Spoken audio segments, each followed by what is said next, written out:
안녕하세요. 컴사사입니다. 현재 시간 2024년 10월 5일 오전 6시 40분이고요. 현재 비트코인 가격 62,297달러입니다. 일단 그래도 뭐 반등이 조금 잘 나와주고 있네요. 제가 이제 정확히 이제 58,000달러, 58,000달러가 아니죠. 59,800달러 부분까지 왔을 때 이제 여기가 사실상 조정의 마지노선이고 반등이 나올 확률이 아주 큰 자리라고 말씀 조금 드렸었는데 일단은 반등이 조금 세게 나와주고 있네요. 오늘 21선 위에서 마감을 해줬으면 하는데 21선 위에서 마감을 해줄 수 있을지 9시 종가 마감을 조금 지켜보시면 될 것 같고요. 뭐 이 자리가 중요한 이유는 결국 지금은 딱 두 가지만 보면 되거든요. 네. 과연 이제 이 이제 8개월짜리 하락 추세가 과연 이제 여기를 기점으로 해가지고 종결이 되었는가, 이 관점인 거죠. 네. 이 8개월짜리 하락 추세가 여기를 기점으로 해서 종결이 되었는가, 그리고 이제 여기를 기준으로 해서는 새로운 상승 추세가 시작이 되었는가, 이제 이 관점으로 보시면 되거든요. 네. 여기를 기점으로 해서는 이제 새로운 상승 추세가 시작이 되었는가, 좀 이런 관점에서 보시면 될 것 같습니다. 네. 이런 관점에서, 그래서 그 관점에서 봤을 때, 즉 저는 이제 여기에서 새로운 상승 추세가 시작이 되었다라는 관점이고, 누군가는 아직 이 하락 추세가 그대로 지속되고 있다라는 관점이고, 네, 뭐 이렇게 두 가지로 지금의 시장을 보는 관점 팽팽히 바뀌는 것 같아요. 네, 나뉘는 것 같아요. 네, 그래서 그 관점에서 봤을 때 여기 채널 중앙을 지켜내는 게 아주 이제 중요했는데, 보시게 되면 이제 지난 10월 3일 이때 밤 시간이었죠. 네. 정확히 채널 중앙을 터치하고 그 다음에 일본 기준 200일선 이렇게 겹치는 라인이라고 조금 말씀을 드렸었죠. 네. 여기에서 정확히 이렇게 반등이 나온 모습을 확인할 수가 있습니다. 네. 그리고 만약 이제 이게 올라가게 된다고 하더라도 이제 다음 저항 라인은 제가 말씀드렸었죠. 그 기존의 지지 라인이었던 21일선 네. 실제 이제 조정이 나오고 다음 날 21선을 정확히 저항 테스트한 모습을 확인할 수가 있습니다. 네. 지금도 일종의 저항이 나올 수 있는 자리예요. 21선의 저항을, 혹은 바로 위에 있는 가속 채널의 중단, 대략 가격으로 말씀드리면 63,250달러, 여기 두 개의 부분은 충분히 저항으로 작용할 수 있는 부분이라는 걸 조금 말씀드리겠습니다. 네, 그래서 혹시나 이제 여기에서 매수를 하신 물량이 있으시다면 여기 21선 조정 나올 때 오늘 또는 주말 움직임에서 여기 물량 조금 정리를 해 주십사, 조금 말씀을 드리겠습니다. 약 손절 내지는 본절로 충분히 탈출할 수 있으시겠죠. 네. 그래서 어쨌든 이제 제 관점은 뭐냐면, 결국 지난 8월 이때 언제였죠? 8월 5일이었나? 8월 5일을 기점으로 해가지고 추세가 바뀌었다는 관점입니다. 네. 결국 이 7개월짜리 하락 추세가 지난 8월 5일을 기점으로 해서 추세가 이제는 바뀌었다. 그리고 이런 새로운 상승 추세가 시작이 되었다라는 게 기본적인 제 관점이거든요. 네. 그 관점에서 봤을 때 이 상승 채널의 중단을 지켜내는 게 되게 중요했는데 어쨌든 지켜냈고요. 결국 이제 여기만 돌파하게 되면 사실상 이제 확정이 나는 거죠. 이 7개월짜리 긴 하락 추세가 이제 성광으로 돌파가 되었구나. 그 이후에는 꽤나 큰 상승의 움직임이 나올 가능성이 아주 높아지는 결과가 또한 이어질 가능성이 높고요. 그래서 그냥 딱 이렇게 두 가지로 보면 될 것 같습니다. 누군가는 아직 이 8개월짜리 하락 추세가 끝나지 않았다, 이렇게 보는 관점이 있고, 그 관점에서는 하락 추세가 끝나지 않았으니까 결국 이 구조가, 이 하락 평행 채널 구조가 아래로 깨질 것이다 라는 관점이겠죠. 결국 이 구조는 결국 아래로 깨질 것이다, 결국 이렇게 아래로 깨질 것이다, 크게 깨질 것이다, 이렇게 보는 관점이 있는 거고, 저 같은 경우는 아니다, 이제 8월 5일 기점으로 해서 이미 추세는 바뀌었다. 뭐 다양한 근거가 있어요. 거래량을 보시더라도, 그리고 제가 커뮤니티 게시판 하나 올려놓은 게 있죠. 그 다음에 많은 사람들이 잊고 있지만, 뭐 이렇게 설사 올라가는 한이 있더라도, 최악의 경우 이렇게 올라가는 한이 있더라도 저는 결국 추세는 바뀌었다. 근데 빨리 올라가기 위해서는 되도록 채널 중앙을 지켜주는 게 되게 중요했는데, 지금 어쨌든 채널 중앙을 지켜주려는 움직임이 나왔으니까 그 부분도 되게 공적이고요. 네, 그래서 앞으로 매매를 할 때 이 상승 채널의 중단을 계속 조금 활용을 하셨으면 좋겠어요. 네. 이 상승 채널의 중단을 계속 활용하셨으면 좋겠고, 이 상승 채널의 상단을 또한 계속 조금 활용하시는 매매를 하셨으면 좋겠습니다. 네. 조금 더 이제 이야기를 붙이자면, 지금 만들어진 이 상승 채널의 상단의 중단 부분도 또한 활용을 하셨으면 좋겠습니다. 왜냐하면 지난 9월 20일부터 9월 30일까지 가장 강력한 지지 라인을 해줬었던 게 역시나 이 상단의 채널의 중단이기 때문에 여기까지도 조금 활용을 해 주십사라는 말씀도 조금 드리겠습니다. 여기 채널의 중단도 역시나 활용을 조금 하셨으면 좋겠다. 중요한 지지와 저항이 나올 수 있는 라인으로 역시 여기도 조금 활용을 해 주십사라는 말씀도 또한 드리고 싶습니다. 네. 결국 핵심은 제가 말씀드렸던 이 중요 라인, 즉 이 하락 채널의 중단과, 다시 한번 이 하락 채널의 중단과 이 상승 채널의 중단이 겹치는 라인에서 결국 반등에 성공했다라는 부분이 상당히 조금 고무적인 부분이 있다라는 거죠. 네. 다시 한번 이 상승 채널의 중단과 이 하락 채널의 중단이 겹치는 라인에서 결국엔 반등에 성공했다. 네. 물론 이제 기존의 저항 라인이었던 일본 기준 21선은 돌파하는 일이 아직 남아있긴 하지만 일본 기준 21선 위로 올라서게 되면 다시 한번 채널 중단과 채널 상단까지 한번 노려볼 수 있는, 그리고 결국 여기가 이제 돌파가 되게 되면 이 7개월, 8개월짜리 이어진 하락 구조가 성광으로 돌파가 되는 거기 때문에 충분히 좀 큰 장대 양봉을 기대해 볼 수 있는 구간이라는 걸 조금 말씀드리고 싶고요. 네, 뭐 아직 지정학적 리스크가 시장에 남아있기 때문에 뭐 매수세가 크게 들어온다거나 그러진 않죠. 네. 특히 뭐 안 좋은 뉴스가 이제 계속 들리고 있잖아요. 뭐 전쟁 터진 건 전쟁 터진 건데 이제 이 말이 조금 무섭죠. 네. 이란의 석유 시설을 뭐 핵시설은 아니니까 그나마 나올 수도 있다라고 뭐 생각하시는 분도 있으실 것 같은데 이게 조금 크죠. 네. 석유 시설을 보복 폭격할 가능성, 이스라엘이 이란에. 그리고 이제 이걸 미국이 오케이 사인을 줄 가능성이 좀 크죠. 이렇게 되면 뭐 당연히 지금 이제 유가가 들썩거리고 있는데, 유가가 이제 여기에서 더 상승하게 되면 이제 당연히 인플레이션을 자극하겠죠. 그러면 이제 결국 이렇게 되게 되면 지금 연준의 또 연착륙 시나리오가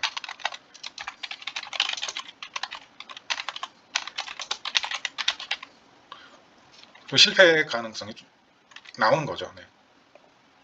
연착륙 시나리오가 이제 실패. 이게 조금 이제 가장 이제 최악의 시나리오죠. 결국 이제 경기 침체로 들어간다라는 거죠. 네. 그나마 인플레이션율은 잡았다라고 지금 좋아했는데 이제 인플레이션율이 들썩들썩 거리면서 네. 실업률도 다시 이제 지표가 안 좋아지고 네. 소비는 죽고 네. 그 다음에 경제 성장률 전망치도 낮아지고 네. 뭐 이런 게 이제 겹치게 되면 결국 오는 게 지금 경기 침체잖아요. 네. 그래서 11월 이후에는 정말 이제 안개 정국으로 또 들어가는 거죠. 네. 좀 이런 부분이 가장 걱정되는 부분 중에 하나입니다. 네. 뭐 과거 사례를 보더라도 결국 중동 사태가 일어나면 경제 위기 또는 경기 침체로 이어졌던 게 결국 석유값이, 원유값이 올라가는 것에 기인하잖아요. 원유값이 올라가게 되면 모든 물가가 다 올라가게 되고 결국 물가가 올라가게 되면 금리를 올리는 거고. 네. 그리고 뭐 일본의 경우도 있죠. 일본도 이제 당장은 이제 금리가 동결인데 미 대선 이후에도 미국 눈치를 볼 거냐 이거죠. 네. 걔네들도 이제 선거를 해야 되는데 중요한 선거죠. 물가를 잡으려고 하지 않겠습니까? 또 그럼 당연히 또 이제 금리 인상이 나오게 되면 또 이제 뭐 엔캐리 트레이딩부터 해가지고 네. 또 그 공포가 다시 또 시장을 지배하는 거고, 결국 시장은 일종의 심리가 중요하거든요. 네. 뭐 하나 지르더라도 너무 이제 정세가 불안정하니까 안 지른다는 얘기죠. 네. 특히 위험 상품들은 더 투자가 확 줄게 되는 상황이 이제 펼쳐진다라는 거죠. 그래서 이제 정말 11월 이후에는 조심해야 되고, 그 관점에서 봤을 때 미 대선 전에 어쨌든 최대한 이렇게 끌어올려 놓는 게 중요하거든요. 그러면 미 대선 전에 최대한 끌어올려야 되는데 만약에 이 추세가 무너진다라고 생각을 하게 되면 이 추세의 이제 중단이죠. 정확히 말하면 이 추세의 중단이 무너지고 아래 60주 EMA를 다시 터치한다라고 생각했을 때 여기가 무너지고 이제 여기까지 이제 내려갈 수도 있어요. 네, 충분히 추세는 그대로 유지가 되죠. 기존의 저점을 깨지 않는, 계속 저점과 고점이 올라지면. 그러면 이제 11월 이후에는 네, 정말 별 볼 일 없을 확률도 높다라는 거죠. 네. 어쨌든 지금 자리에서 최대한 조금 끌어올려야지 최소 11월, 12월까지의 좀 꿀맛 같은 마지막 피날레를 즐길 수 있는 가능성이 생기기 때문에 여기를 지켜내느냐 아니면 여기까지 떨어지느냐는 되게 조금 중요한 순간이었다라는 말씀을 조금 드리고 싶고요. 그래도 그나마 큰 지정학적 리스크가 터졌고 여전히 아직 불씨가 크게 남아있는 상황이긴 하지만 아직은 그래도 조금 희망을 가지고 연말까지 지켜볼 수 있는 여유를 조금 가지셨으면 좋지 않을까라는 생각을 해보고 있습니다. 이제 이 추세는 상당히 또 중요해졌죠. 이제 거꾸로 말하면 이 추세는 이제 깨지면 안 되는 추세가 돼버린 것도 같습니다. 이 추세 있잖아요. 또 이 추세 또한 깨지면 안 되는 추세로 된 것 같습니다. 물론 잠깐 트랩을 줄 수는 있어요. 살짝 트랩을 줄 수는 있는데 올라가는 과정에서 이게 트랩이 나올 수는 있습니다. 충분히 이렇게 터치하고 여기 또 센터 라인을 지키는 한도 선에서 이런 무빙은 나올 수도 있겠지만 기본적으로 이 추세가 쭉 지켜지면서 상승하는 시나리오가 되게 좋은 상승 시나리오가 되지 않을까라는 말씀을 드리고 싶습니다. 이 추세는 이제 상당히 좀 중요한 추세가 돼버렸어요. 그래서 이것도 또한 말씀드릴게요. 이 추세는 저는 이제 신뢰성이 되게 없는 추세라고 생각을 합니다. 참고로 이 추세는 정말 신뢰성이 없는 추세. 그래서 추세선을 이렇게 그을 필요는 없다라고 저는 생각을 해요. 네, 이런 추세를 그을 필요는 없지 않나라는 생각을 실현하고 있습니다. 이 추세는 왜냐하면 이 꼬리가 너무나도 조금 불확실해요. 네, 이 꼬리가 너무나도 길거든요. 주봉으로 보게 되면 이 꼬리가 너무나도 길기 때문에 마치 코로나 빔처럼, 그래서 코로나 빔을 기점으로 해서 긋는 추세가 정말 솔직히 말하면 조금 의미가 없는 추세가 많거든요. 같은 관점에서 봤을 때 지금 이 추세하고 그 다음에 이 급경사 추세 있잖아요. 이 급경사 추세, 이 두 개의 추세가 가장 중요하지 않나라는 생각을 해보고 있습니다. 그 관점에서 보시게 되면 역시나 대략 여기 라인 24,300달러 이 부분도 되게 큰 저항으로서 작용할 수 있는 라인이라는 것 또한 확인할 수 있는 부분입니다. 네. 이해하셨죠? 그래서 이 추세의 중단, 저항 여부도 조금 확인해 주시면 좋겠습니다. 일단 요건 조금 깨지면 안 될 것 같아요. 네. 이건 깨지면 안 될 것 같습니다. 만약 연말까지 좀 큰 상승 시나리오를 세력이 계획하고 있다라고 하면 이제 이 추세는 깨지면 안 되는 추세입니다.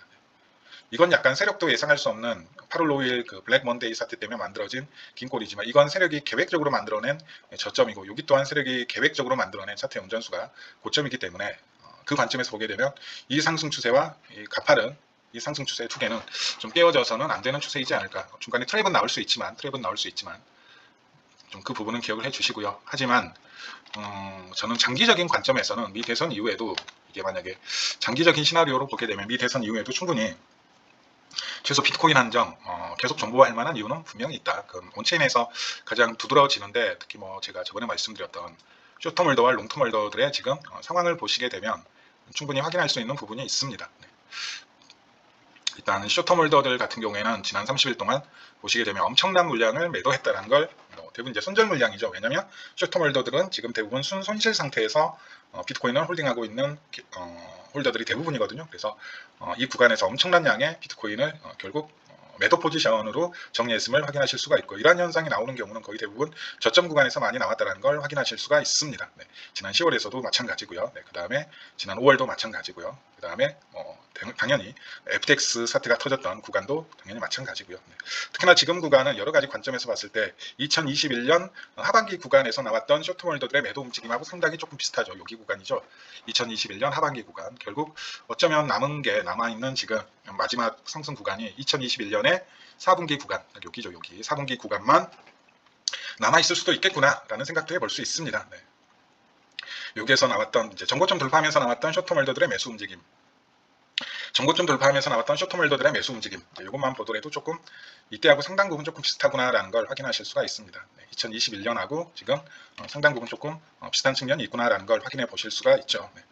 그럼 반대로 롱텀홀더들은 어떻게 하고 있느냐? 네, 정반대죠. 네. 롱텀홀더들은 지난 이제 비트코인이 3만 정고점을 넘어서는 3월에 매도를 하고 있죠. 그리고 그 움직임은 역시나 지난 2020년 12월부터 해가지고 비트코인이 정고점을 넘어서는 순간부터 해가지고 매도세를 취하고 있는 형태하고 똑같습니다. 네. 롱텀홀더들의 대부분 이제 올드홀더들이고 올드홀더들의 가장 큰 특징 중에 하나가 일단 비트코인 정고점을 넘고 이른바 돌파 매매로 들어오는 단기홀더들이 들어오는 순간 매도를 시작합니다. 그 관점에서 보시게 되면 역시나 지금 구간은 마지막 반등이 남았었던 2021년 하반기 구간하고 상당히 조금 비슷한 구간에 위치해 있음을 확인하실 수가 있습니다. 역시나 지금 2021년 하반기 구간과 상당히 비슷하다. 지금 구간은. 그러면 이제 대략 이때가 10월이고 이때는 10월이었으니까 정말 오래 지속되게 되면 내년 한 3월까지도 지속될 가능성도 있구나. 내년 봄까지 한 6개월 정도, 짧으면 딱 3개월이고요. 짧으면 3개월, 길어지면 한 6개월 정도 지속될 가능성이 있구나라는 걸 이 온체인 자료를 통해서 충분히 확인해 볼 수 있습니다. 즉 결론은 뭐냐면 단기 홀더들이 팔고 있는 구간에 저쪽 고점이 나왔던 구간은 거의 없었다. 결국 단기 홀더들이 급격한 공포를 느끼면서 파는 구간은 거의 대부분 저점이었던 케이스가 많았다라는 거죠. 그 다음에 롱텀 홀더들이 매수를 하고 롱텀 홀더들이 파는 구간에서 결국 차트의 저점과 고점이 나오는 케이스가 많은데 그 상황을 그대로 지금 상황에 대입하게 되면 지금 자리는 여전히 상당히 매력적인 매수 자리라는 걸 확인해 볼 수가 있다는 거죠. 최소 11월, 12월 길어지게 되면 이제 내년 한 3월, 4월까지도 상승장을 바라볼 수 있는 마지막 피날레는 조금 남아있다. 마지막 피날레는 대략 5에서 6개월 정도의 마지막 피날레는 어쩌면 남아있을 수 있다. 최소 미 대선이 끝나는 11월, 12월까지는 그래도 조금 마지막 상승 구간은 남아있다라는 부분이죠. 좀 그 부분을 말씀드리고 싶습니다. 그래서 지금 이제 시즌이 끝나고 그대로 차트가 이제 꼬라박힌다라는 주장은 물론 이제 차트적으로 보게 되면 특히 엘리엇충들이 많이 이제 하락 시나리오를 보고 있는 것으로 알고 있는데 파동충들이 근데 충분히 하락 나올 수 있죠. 근데 가능성이 정말 저는 낮다라고 봅니다. 이게 뭐 여기 이제 이 구조가 깨질 가능성, 이 구조가 하단이 깨질 가능성 정말 시나리오가 낮다라는 말씀을 드리고 싶습니다. 아직은 그래서 먹을 게 좀 남아있다. 먹을 게 좀 남아있다. 물론 이제 풀시드를 투자해가지고 적금을 깨서 빚을 내서 풀시드를 투자할 타이밍은 아니죠. 이제 상승장이 정말 길게 보면 1년 남았고 짧게 보면 3개월에서 6개월 남았는데 지난 2년 동안 이 상승하는 기간에는 뭐하고, 네, 그죠? 지난 2년 동안 이 상승 기간에는 뭐하다가 이제 와서 지난 2년 동안 이 상승 구간에서는 뭐하다가 이제 와서 큰 시드를 투입하느냐, 이런 반문이 충분히 나올 수가 있죠. 네, 이미 뭐 크게 먹을 거리 다 없고 이제 먹을 거 얼마나 남아 있겠느냐. 네, 근데 비트코인 상승장의 특징이 있잖아요. 마지막 피날레가 항상 제일 크게 옵니다. 네, 그게 가장 큰 특징 중에 하나거든요. 비트코인의 가장 큰 특징 중에 하나가 마지막 피날레가 항상 가장 크게 오죠. 네, 제가 그런 말씀을 여러 번 드렸잖아요. 네, 결국 비트코인의 찐 상승은 이때부터 시작이 되는 거거든요. 네. 결국 1, 2, 3, 4, 5, 6개월치 상승분이 지난 2년 동안의 상승분을 그대로 다 잡아먹는다라고 그랬죠. 네. 마지막 피날레 구간에서 어떤 현상이 나온다고요? 이 2년 동안의 상승률이 단 6개월 만에 주파가 된다고요. 네. 우리는 이걸 기대하고 있는 겁니다. 네. 앞으로 길면 5개월에서 6개월, 짧으면 3개월 동안 지난 2년 동안의 상승률을 충분히 만회하는 수준의, 이걸 바나나 존이라고 그러잖아요. 이런 상승률이 나올 것이라는 걸 기대하고 있기 때문에 이 마지막 3개월 내지는 마지막 6개월에 집중하는 거거든요. 네. 이건 그 이전에서도 나온 공통적인 특징이라고. 그래서 충분히 이제 이때도 마찬가지죠. 네. 결국 2년 동안 아니죠. 거의 2년하고도 4개월, 5개월 동안의 상승치 그 이상의 상승을 단 몇 개월 만에 한다고요. 바나나 존이 나오게 되면 6개월, 8개월 만에 이렇게 주파하는 특징이 있습니다. 네.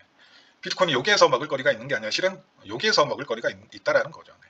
그래서 그 말은 반은 맞고 반은 틀립니다. 지난 2년 넘는 상승 기간 동안 내내 뭐 하다가 이제 와서 네. 공격적인 매매를 하느냐라는 질문이 나올 수 있죠. 하지만 비트코인의 특징 중에 하나가 지난 2년 혹은 2년 넘는 상승분을 단 6개월 만에 혹은 단 8개월 만에 주파하는 특징이 있다라는 거죠. 네. 이번도 마찬가지인 겁니다. 네. 이번에도 마찬가지예요. 네. 일단 이 고점만 넘게 되면 이 고점만 완벽히 넘어서게 되면 이 구간 동안, 즉 2022년 11월부터 지난 2년 동안의 상승분을 단 6개월 또는 단 8개월 만에 주파할 수 있는 가능성이 생긴다라는 거예요. 이게 만약에 내년까지 1년 동안 이어진다고 하면 충분히 이런 바나나 존이 나올 수 있는 가능성이 여전히 존재합니다. 네. 즉 비트코인의 먹거리는 결국 여기에서 나오거든요. 여기에서 알트코인이 폭발하고, 여기 뭐 내내 매매 안 하다가 여기에서만 매매를 잘 해도 네. 그냥 다 복구가 가능합니다. 네. 결국 여기거든요. 핵심은 여기에서 알트들이 뭐 1000%가 올라가고 과거에는 10,000%가 올라가고 했으니까. 네. 여기 구간만 잘하면 됩니다. 네. 근데 과연 여기 구간이 나오느냐 안 나오느냐, 나오게 되면 얼마나 이 지속되느냐, 이 관점인 거죠. 네. 그래서 빨리 여기 구간을 벗어나는 게 중요하고, 그 관점에서 봤을 때 지금 만들어진 상승 추세가, 그리고 그 상승 추세의 중단이 지켜지는 게 되게 중요하다. 네. 어쨌든 이건 나올 건데 어디까지 나오느냐, 이제 이 관점으로 보는 거죠. 뭐 여기에서 끝날 수도 있어요. 결국 여기 이 대추세를 못 뚫고, 이 노란색 붉은 선 있죠. 이 대추세를 못 뚫고 여기에서 끝날 가능성이 상당 부분 존재하죠. 네. 어쨌든 여기가 제일 먹거리가 많습니다. 네. 특히 알트코인들 같은 경우는 여기에서 다 오르죠. 네. 그래서 그 관점에서 봤을 때 남은 3개월 또는 6개월, 즉 비트코인을 마무리하는 이 바나나 존 구간에서의 매매가 어쩌면 가장 중요할 수 있다라는 말씀을 드리면서 오늘 영상은 마무리하도록 하겠습니다. 네. 다들 주말 마무리 잘 하시고요. 다음 주에도 또 10월 9일날 잠깐 쉬어가는 기간이 있죠. 네, 뭐 날씨도 이제 시원해지다 못해 이제 추울 지경인데 보일러를 틀어야 돼 말아야 돼 이렇게 고민할 수준인데, 다들 또 건강 관리 잘 하시고요. 저도 이제 목 상태가 썩 좋지는 않은데 틈 나는 대로 영상을 업로드하도록 하겠습니다. 그래서 좀 단기적으로 지켜줘야 될 추세들, 이평선들 계속 체크하시고요. 네. 일단 뭐 주봉 기준 20주 EMA는 다행스럽게 지켜질 것 같습니다. CMC 차트 잠깐 한번 조금 봐볼까요? 네. 주봉 기준 20주 EMA는 다행스럽게도 지켜질 것 같고, 오늘 일봉 마감을 어떻게 하는지도 뭐 되게 중요하겠죠. 21선 위에서 마감할 수 있을지 그거 보시면 돼요. 네.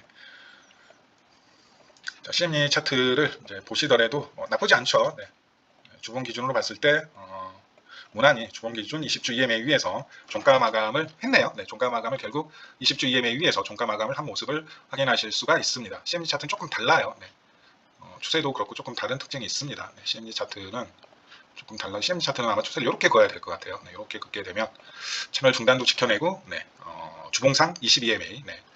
만약에 여기가 깨지게 되면 좀 이제 큰일 날 뻔했죠. 네, 여기가 만약에 깨지게 되면, 주봉상 22MA가 깨지게 되면 CME 갭이 크게 지금 위치해 있는 여기 하단, 네, 여기 하단까지 떨어질 가능성이 있었는데, 다행히 그래도 반등에 어느 정도 성공을 함으로써 네, 지켜내는 모습을 확인하실 수가 있습니다. 네.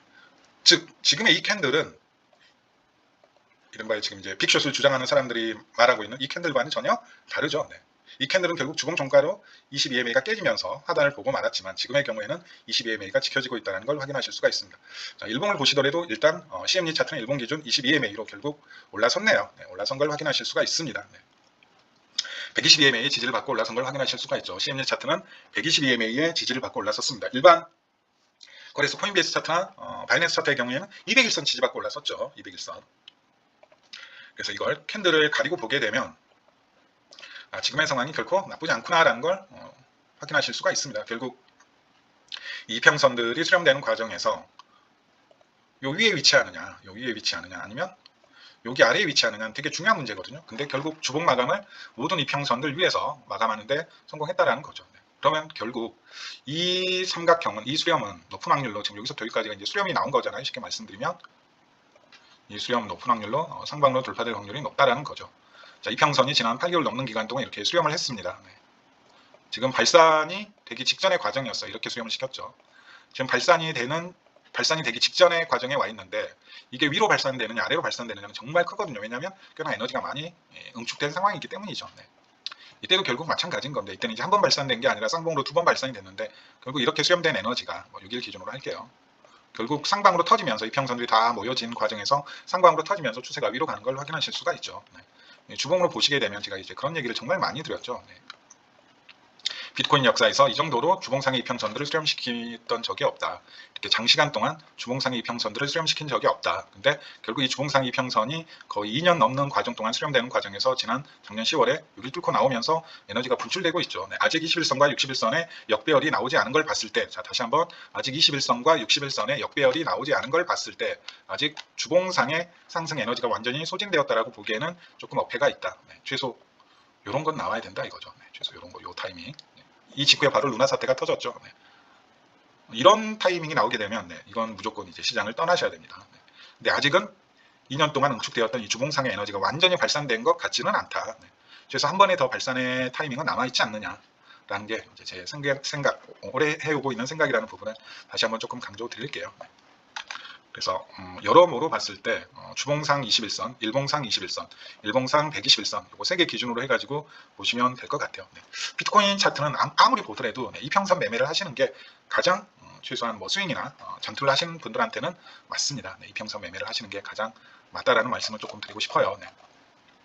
그리고 주봉상 이 RSI 추세도 뚫렸다는 걸 확인해 볼 수가 있고요. 네. 주봉상 이 RSI 추세도 뚫렸다라는 걸 확인해 볼 수가 있습니다. 네. 그 다음에 우리가 봐야 될 게 이제 이 거래량입니다. 네. 이 거래량 조금만 마지막으로 조금 말씀드릴게요. 여기 구간을 기점으로 해가지고 지난 8월 5일이죠. 네, 지난 8월 5일을 기점으로 해가지고 지금 한 달 넘는 기간 동안 만들어낸 이 거래량만 보게 되더라도 지금 주봉만 해도 보세요. 분명 음봉인데 실질적으로는 매수 거래량이 훨씬 더 많습니다. 네, 다시 한번 뭐라고요? 실제로는 음봉인데 매수 거래량이 훨씬 더 많다고요. 그죠? 매수 거래량이 압도적으로 많죠. 네. 음봉 구간에서조차. 네. 이번 주도 음봉인데 실은 매수 거래량이 훨씬 더 많다고요. 네. 어디하고 비교되나요? 여기 구간하고 상당히 조금 비교가 된다는 걸 확인하실 수가 있습니다. 네. 여기 구간하고는. 네. 이때 음봉 거래량, 매도 거래량의 최대치를 찍은 이후로 이때가 아마 이제 이스라엘 사태 터진 날인 것 같은데 이때는 설사 양봉 거래량이 뜨더라도 매수세보다는 매도세 움직임이 훨씬 더 많다는 걸 확인해 볼 수가 있죠. 네. 특히 이 구간은 분명히 장대 양봉도 뜨고 하는데 결과물만 보게 되면 여기 구간 특히 잘 보세요. 여기 구간. 양봉이 뜨고 있음에도 매도 거래량이 상당 부분 많은 양을 차지하고 있다는 걸 확인하실 수가 있습니다. 근데 이러한 경향성이 정확히 지난 8월 5일 이래로 바뀌었다는 거죠. 네. 전화 오고 있네요. 자, 오늘 방송 여기까지 하겠습니다. 감사합니다.